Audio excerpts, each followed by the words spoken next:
Today we will discuss the topics verses, calculations, mitigation measures, and explanations related to the moon's Antardasha, weak results in great death suffering in the Saturn Mahadasha, chapter 57, verse 2 of Parashara Horashastra. Here is our roadmap for this explainer. First, we'll translate and parse the core verse, then dive into its astrological and philosophical meaning.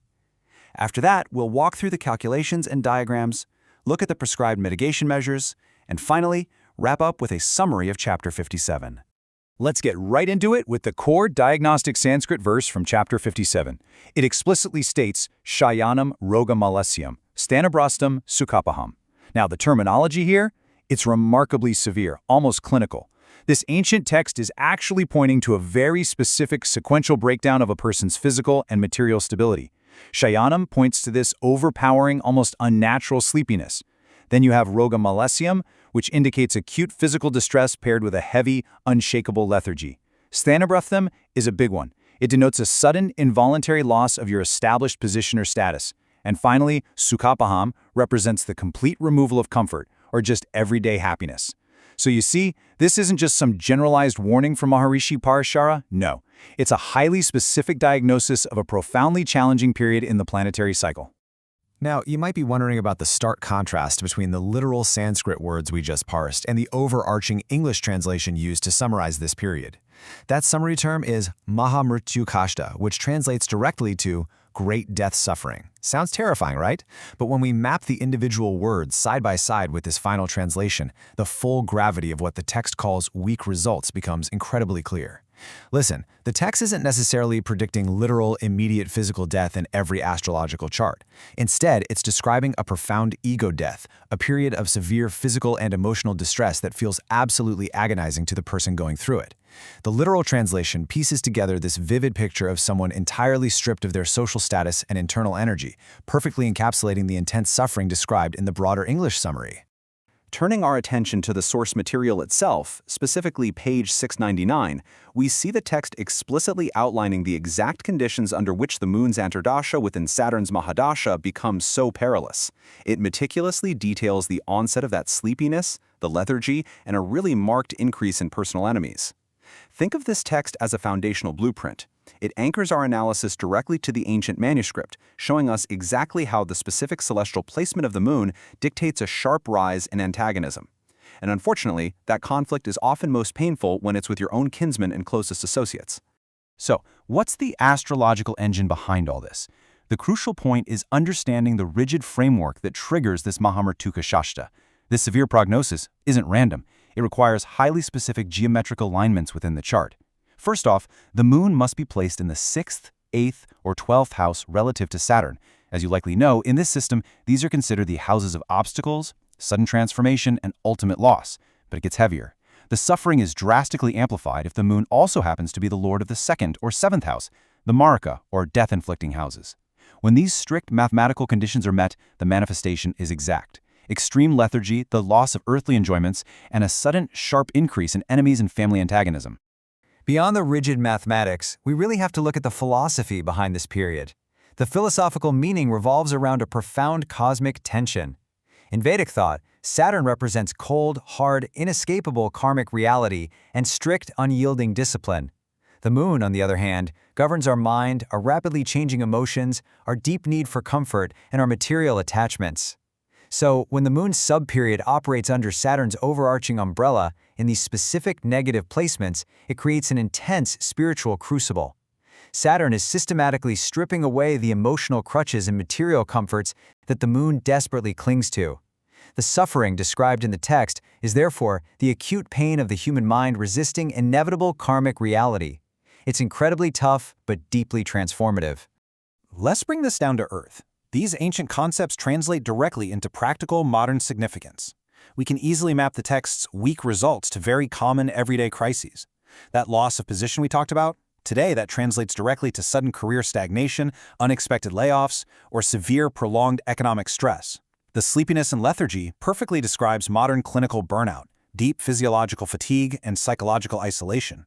And that increase in enemies often manifests today as strained domestic partnerships, toxic workplace dynamics, or unavoidable, draining legal disputes.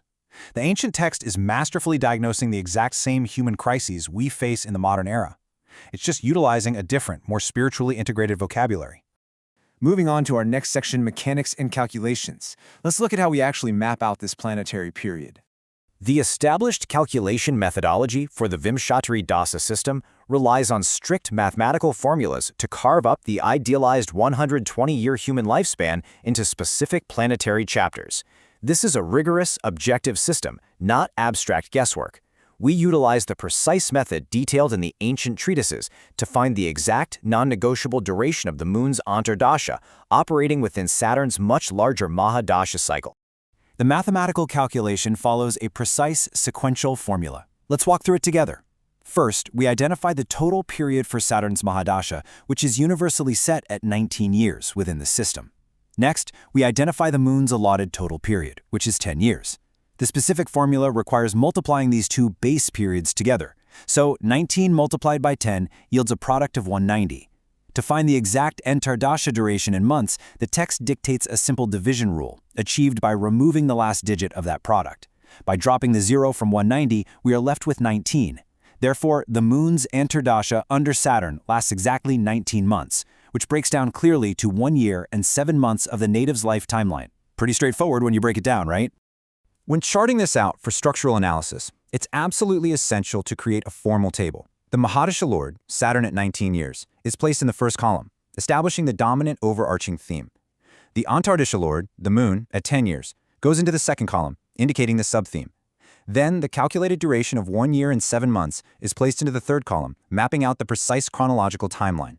Finally, in the fourth column, the projected results are recorded. Based on the specific planetary placements we discussed earlier, these are flagged definitively as weak or distress. This diagrammatic method allows us to maintain a rigorous, objective mapping of the entire life cycle. Now, let's transition into the final phase of our analysis, the prescription. We'll be looking at mitigation and remedial measures.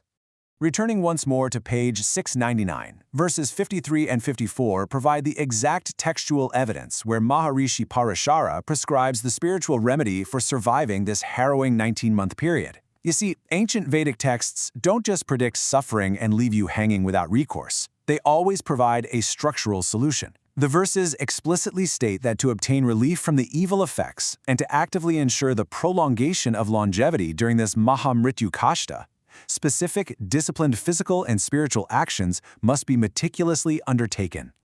To restore equilibrium and alleviate that physical distress, the text mandates highly specific physical and spiritual actions.